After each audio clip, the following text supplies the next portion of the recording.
Hello viewers, a very warm welcome to our channel. First things first, apologies कि मैं recently बहुत active नहीं हो पाया था एंड मैं आप लोग के लिए कंटेंट नहीं ले पाया because of personal commitments and market इतना वॉलेटाइल हो गया था कि एज अ मोमेंटम इन्वेस्टर मेरे को कोई भी ऐसे स्टॉक्स नहीं मिल रहे थे जहाँ पे कुछ मोमेंटम दिख रहा हो।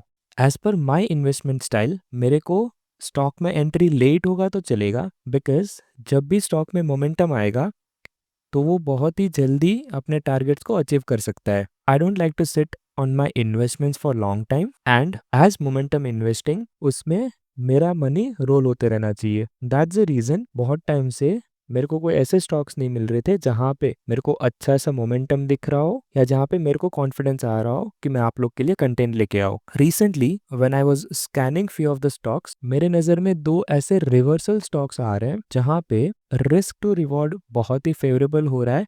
ऑल्सो एज पर मोमेंटम इन्वेस्टिंग अगर ये स्टॉक्स चल गए तो यहाँ से इनकी अपवर्ड मूवमेंट बहुत ही ज़्यादा पॉसिबल है। So let's not waste time and quickly हम देखते हैं कि ये स्टॉक्स कौन से हैं। तो वेरी फर्स्ट स्टॉक जो मेरे को मिला वो है Reliance infra. To analyse it, सबसे पहले मैं मंथली चार्ट लगा देता हूँ and let me remove the volume for now. Since 2009 अगर आप देखेंगे तो रिलायंस इंफ्रा ने बहुत बार 345 से 350 की रेंज में सपोर्ट लिया हुआ था एंड अगर मैं मार्क करूं तो ये 5 टाइम्स सपोर्ट लेके फिफ्थ टाइम में उसने जब ड्रॉप दिया अराउंड 2019, उसके बाद सेकेंड हाफ ऑफ 2024 में एक अटेम्प्ट किया एंड वापस फॉल हुआ एंड सेकेंड टाइम अभी ये on a monthly basis breakout दे रहा है।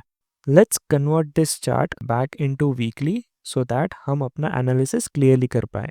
As I mentioned earlier, late 2024 में उसने यहाँ पे एक अटेम्प्ट किया था जो यूजुअली हमने देखा है कि फर्स्ट अटेम्प्ट ब्रेकआउट का सक्सेसफुल नहीं होता है and that is a healthy sign. ये मेरे को थोड़ा ज़्यादा कॉन्फिडेंस देता है to enter in the stock in the second attempt और द थर्ड अटेम्प्ट। यहाँ पे रिसेंटली उसने सेकेंड अटेम्प्ट किया and also along with second attempt अगर हम वॉल्यूम देखेंगे तो यहाँ पे स्टॉक में वॉल्यूम भी बिल्डअप होना स्टार्ट हो गया है। So I am just highlighting first time का वॉल्यूम एंड सेकेंड टाइम का volume, so then you can notice there are pretty good volume that you can observe in this stock as per the analysis। अगर ये stock यहाँ पे support लेता है and if it continues to trade above this level, if it continues to trade above 345 350 range, तो यहाँ पे हम लोग को बहुत ही जल्दी 480 and then after 480 we should be able to see around 580 levels। now the advantage for momentum investors is that कभी भी अगर कोई स्टॉक मोमेंटम में आ जाता है तो उसके चांसेस टारगेट्स को टच करने के not only increases but also the speed with which the targets are achieved is faster. So that's the reason मैं यूजुअली वेट करता हूँ कि कोई भी स्टॉक में मोमेंटम आ जाए और उसके बाद में एंट्री ले लूँ। आई एम नॉट इंटरेस्टेड कि अगर स्टॉक यहाँ पे कहीं पे है तो मैं एंट्री ले लूँ और फिर मैं वेट करूँ जब उसका मोमेंटम आए। रादर आई एम इंटरेस्टेड कि जब भी वो अपने रेजिस्टेंस के पास आके मेरे को ऐसे साइन दिखा रहा है जहाँ से वो इंक्रीज होने की पॉसिबिलिटी है, दैट्स व्हेन मेरे को स्टॉक में इंटरेस्ट आता है। सो दोस्तों, this is going to be our first stock which is Reliance infra. The second stock in a similar pattern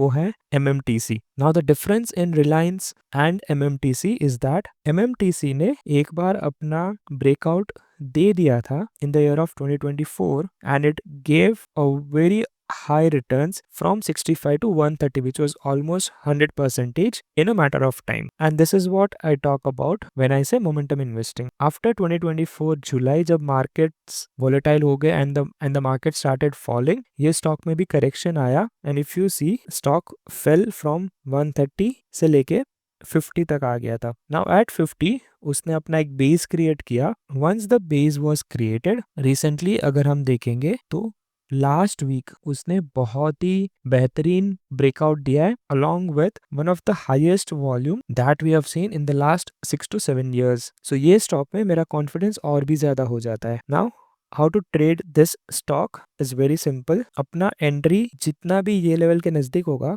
which is around 65-70, उतना हमारे लिए अच्छा है बिकॉज हमारा रिस्क कम हो जाएगा and the very first target that I will be keeping will be the high of this spike which is at 130। Right now the stock price is at 78।